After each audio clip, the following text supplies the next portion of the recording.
अगर आपको भी लगता है कि आपका देश सुंदर नहीं है तो बस अपने घर से 100 किलोमीटर की दूरी चले जाओ। मैं तो फिर भी 950 किलोमीटर दूर आया हूँ इस जगह को देखने के लिए।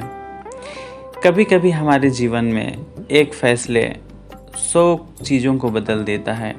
जैसे ये मेरा फ़ैसला था BHU आने का, जो कि मैं हूँ अभी। ये है लाइब्रेरी। आज आया हूँ लाइब्रेरी का दर्शन करने और आप लोगों को बहुत कुछ अपने बारे में बताने।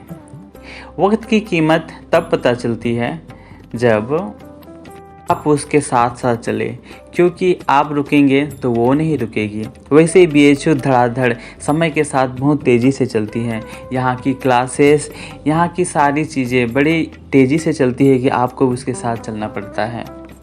ये लाइब्रेरी है, यहाँ किताबें तो बहुत सारी हैं, लेकिन आप खुद की किताबें नहीं ला सकते। यहाँ नोट्स की एंट्री तो हो जाती है, बट किताब लाने की ख्याल की एंट्री यहाँ नहीं हो पाती है। कुछ चीज़ें समय से भी पुरानी होती हैं, जैसे ये लाइब्रेरी मेरे लिए, मेरे समय से तो पुरानी ही है, ये हम कह सकते हैं। यहाँ तक आना मानो एक सपना सा लगने लगा है। उड़ती उड़ती हवाओं से पता चला है कि आज स्टूडेंट भरे पड़े हैं लाइब्रेरी में, सारे व्यस्त अस्त हैं अपनी स्टडी में। इसी असमंजस में मेरे मन में एक सवाल उठा है कि मशरूम को सांप का घर क्यों बोला जाता है? क्यों? Comment in the section blogs. मैं भी जानना चाहता हूँ कि क्यों बोला जाता है। क्या सच में बोला जाता है या फिर सच में घर है सांप का मशरूम? तो आते हैं वापस लाइब्रेरी में। तो यहाँ की दुनिया कुछ अलग है। आपकी नींद को प्यारी हो जाती है जब यहाँ आते हैं। इतनी सारी किताबें देखकर आप भी सोचने लगते हैं कि मैं सारी चीज़ों को पढ़ लूँ, पर इसे पढ़ते पढ़ते आपकी नींद को प्यारी हो जाएगी। तो ये है बुक सेक्शन। थोड़ी देर में हम लोग जाते हैं बुक सेक्शन में, जहाँ बुक रखी जाती है। यहाँ इतनी सारी किताबें हैं कि कह सकते हैं कि पैसे कम फ़ायदे ज़्यादा।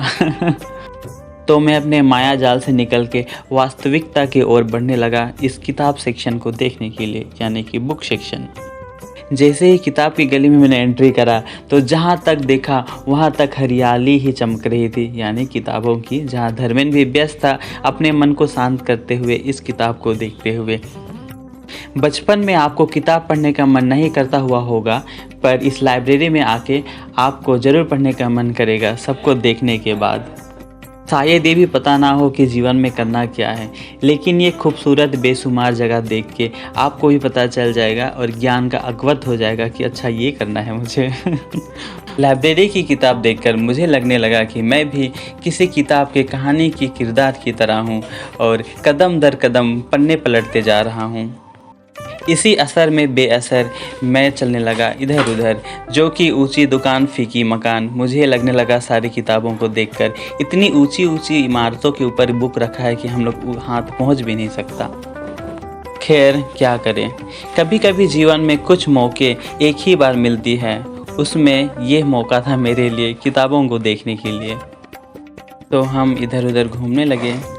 इस कुछ घंटे बिताने से ही लग रहा था कि मैंने एक ज़माना जी लिया। तो आज हम फिर आए हैं साइबर लाइब्रेरी में। तो वो था सेंट्रल लाइब्रेरी। तो कुछ कहानी बताते हैं साइबर लाइब्रेरी की भी। साइबर लाइब्रेरी की कहानी कुछ इस तरह है कि यहाँ जितने भी लोग हैं, हम उनके लिए जितने विचित्र हैं वो हमारे लिए उतने ही। क्योंकि यहाँ हर कोई अनजान है एक दूसरे से। लोग समझते होंगे कि यहाँ सागर की गहराइयों की तरह शांति होगी, क्योंकि ये लाइब्रेरी है, जो कि है नहीं। तो मान लो ऐसा से तलाश से झटाक से, यानी कि मतलब कुछ नहीं होता शांति, आपको खुद पढ़ना होता है हेडफोन लगा के। तो ये लाइब्रेरी है, पार्क तो नहीं। तो आप किसी के साथ आएँ, अकेले ही रहें और खुद पढ़ें। तो ज़रूरी नहीं कि आप किसी के साथ ही खुश रहें। अगर आप अपने साथ कभी खुश रहना सीख जाए तो कई बार हर मुश्किलें आसान हो जाती हैं। तो कहानी आज के लिए बस इतना ही। तो अंत में ये कहना चाहेंगे हम आपसे कि आवश्यकता ही आवश्यकता को जन्म देती है। तो बस यही है। सारा दिन पढ़ने के बाद कुछ समझ में तो आया नहीं, पर हॉस्टल जाने का समय आ गया। सो बाय बाय।